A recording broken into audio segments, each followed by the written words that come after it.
Magandang araw mga ka-farmilya. Ngayon naman, ituturo ko naman sa inyo kung paano tayo makakagawa ng lettuce seeds mula sa ating mga tanim na hydroponically grown lettuce. So tara, simulan natin.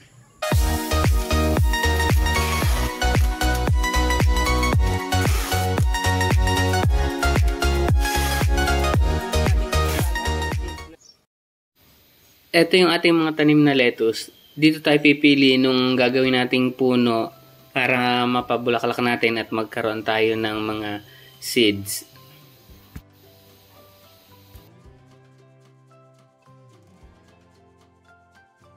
Mapapansinin nyo, iba't iba ang sizes nito kasi magkakaiba sila ng batch. Ganun ako magtanim para tuloy-tuloy yung pag-harvest, hindi tayo nauubusan. Sa pagpili ng lettuce na ating gagawing puno para magkaroon tayo ng seeds, chinecheck ko yung lahat ng tanim ko at kinukuha ko yung mga considered reject para at least hindi nakakapanghinayang para yung hindi natin mababenta, mapapakinabangan pa rin natin. Kagaya halimbawa nito, itong mga nakain na or na-damage na ng uod. So, considered reject na to sa akin kasi ang pangit na nito para ibenta pa sa ating mga customers. Although, hindi naman nababago ang lasa, pero syempre, hindi siya pleasant sa paningin ng customers. So, ito yung ginagawa ko na inaalis ko na dito sa grow box at siya na yung piniprepare ko at gagawin kong producer ng seed.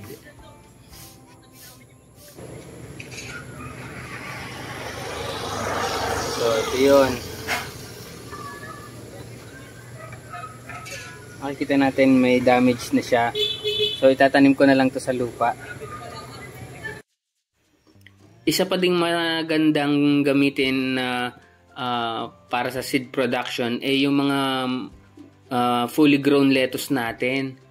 Yung mga lettuce natin na nag-overage na hindi natin nabenta. Yun yung para sa akin ay perfect na gawing producer ng seed. Bakit? Kasi alam mong yun ay healthy at saka alam mo na siya ay nasa stage ng bolting. Alam mo ang kasunod na nun ay pagbubulaklak na. So hindi na matagal yung pag-maintenance mo habang nasa lupa kasi ang iniintay mo na lang talaga ay lumabas yung kanyang mga bulaklak. Pagkatapos nating mapili yung ating mga reject na lettuce, tatanim naman natin ito ng direkta sa lupa. So bakit kailangan itanim pa sa lupa? Hindi pa pwedeng sa grow box na lang din pabungahin o pabutuhin? Pwede naman, may ibang gumaganon. Pero ako kasi personally medyo struggles ako sa pagpapabunga ng ating lettuce kapag hindi ko inalis sa grow box. Kasi habang sa experience ko, habang nag-iiba yung stage ng ating lettuce, halimbawa nasa flowering stage na siya, ibang nutrient solution na yung kailangan niya. Kailangan mas matapang na siya sa ganitong solutions, kailangan mas mababa na sa ganitong solution, which is nahihirapan akong gawin. Samantalang kapag sa lupa, direkta na, kailangan mo lang i-maintenance ay yung pagdidilig sa kanya. Kasi habang lumalawak yung ugat, nasasapatan naman nun ng nutrients na kailangan niyang kunin sa lupa. Kasi nasa lupa, kailangan lang ng supply ng dilig.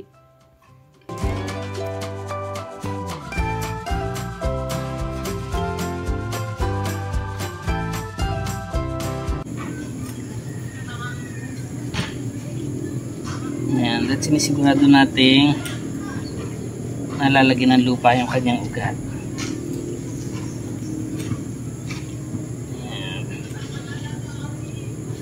Hindi yung nakabalumbon lang. Mas maganda kung meron kayong compost or loam soil para doon nyo itatanim, or yung lupa na pagtataniman nyo haluan nyo ng compost para mas siguradong mas malusog yung ating halaman. Mas madali siyang makaka-recover kasi mas makukuha niya yung mga nutrients na kailangan niya. Kasi sa ganitong stage, medyo stress pa ang ugat niyan kasi galing sa tubig tapos biglang mapupunta sa lupa. Sabi nung iba, kapag ang lettuce daw natin ay hydroponically grown or lumaki sa tubig, kapag laki daw niya, hindi mo na siya pwedeng ilipat pa sa lupa kasi mamamatay niya. Pero ako, base sa experience ko, napapalaki naman kahit pa lumaki na siya at nagbolting na siya sa tubig.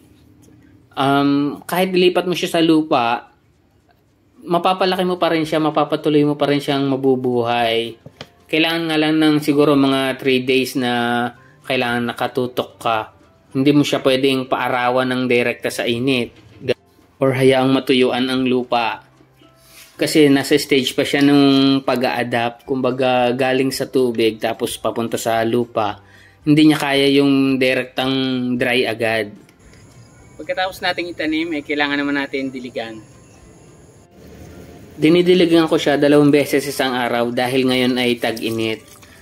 Isa sa umaga at saka isa sa hapon.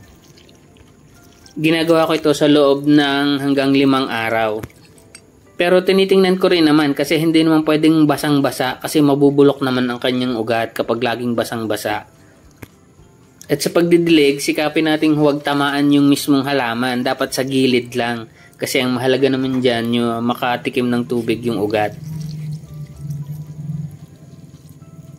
Natapos na nating ilipat sa lupa, natapos na rin nating diligan. Papakita ko naman sa inyo yung itsura niya kapag namumulaklak na siya. Ito yung mga nauna ko nang itanim sa lupa dati pa, yung unang batch pa ng aking mga lettuce. Na ngayon ay namumulaklak na.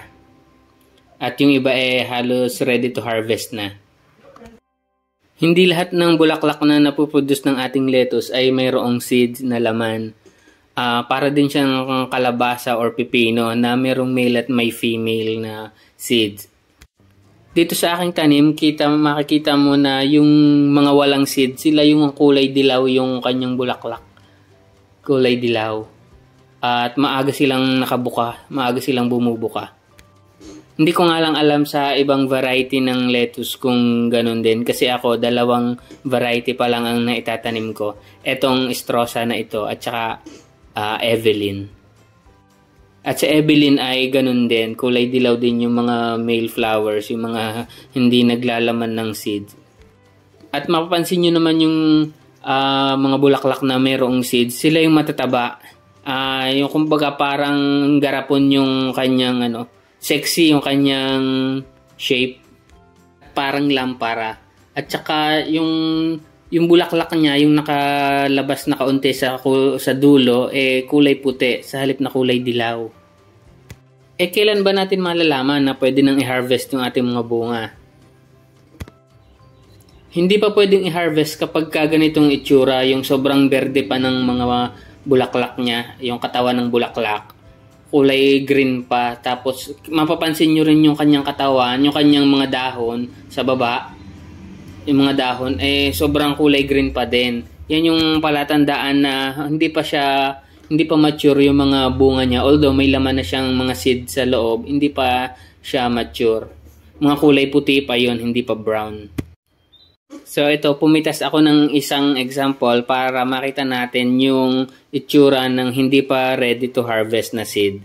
Ito yung example niya, yung kanyang kulay. Compare natin dun sa kukunin natin na seed na ready to harvest na.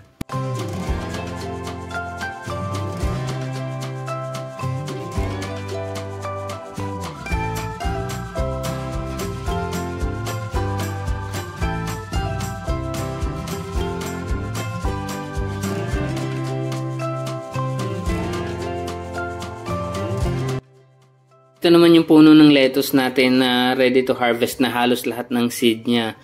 Kitang-kita nyo ang pagkakaiba kasi yung puno niya halos tuyo na. Pati yung mga bulaklak niya para mga tuyo na. Kung titingnan nyo parang patay na yung halaman. Yung ibang grower inihintay talaga nilang matuyo yung buong katawan ng lettuce bago nila i-harvest yung kanilang mga seeds. Ito, kumuha tayo ng isang example ng bulaklak na pwede nating ikumpara. Ito yung ready to harvest na seed na.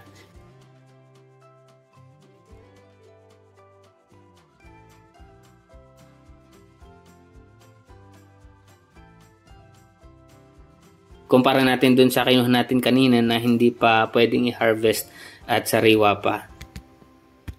Ito yung sample ng seeds na kinuha natin kanina. Mapapansin natin na yung pagkakaiba ng dalawa sa kanilang kulay at itsura.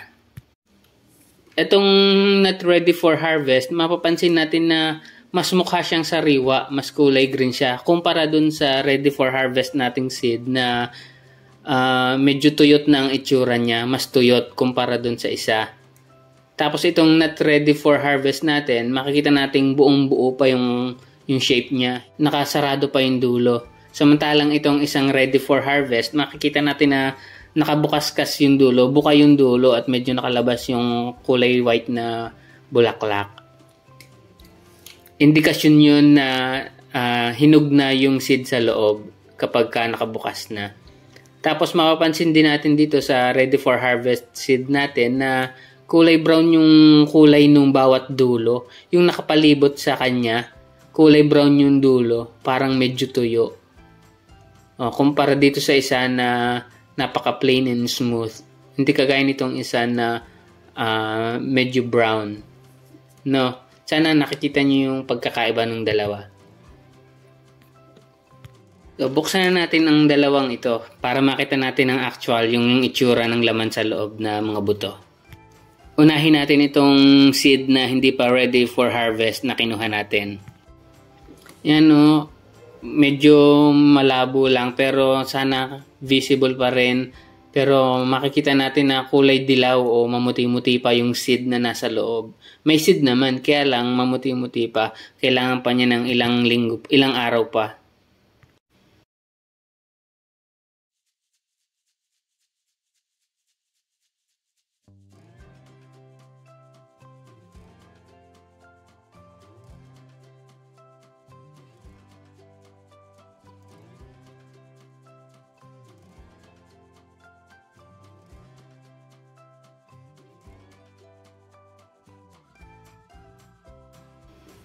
Yan na sila, malalaki, malulusog, matataba. Kaya lang hindi pa siya ready. So kahit itanim natin, hindi sila sisibol.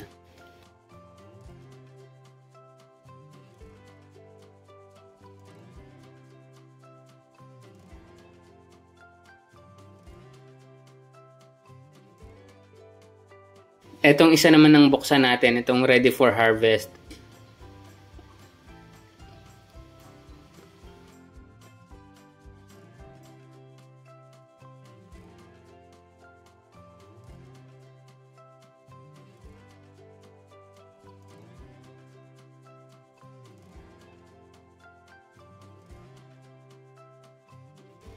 Ayan, makikita ninyo agad yung kulay. Pagka bukas nyo pa lang ay makikita nyo kulay brown yung seed.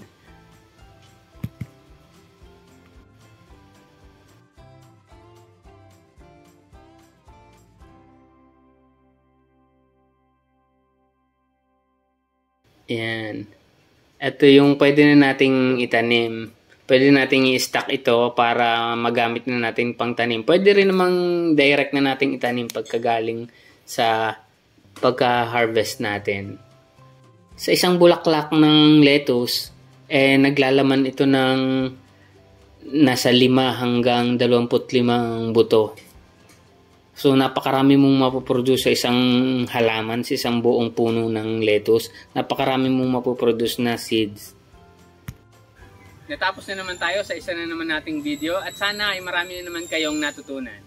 Muli, huwag po natin kalimutang mag-like and subscribe sa ating channel. Salamat!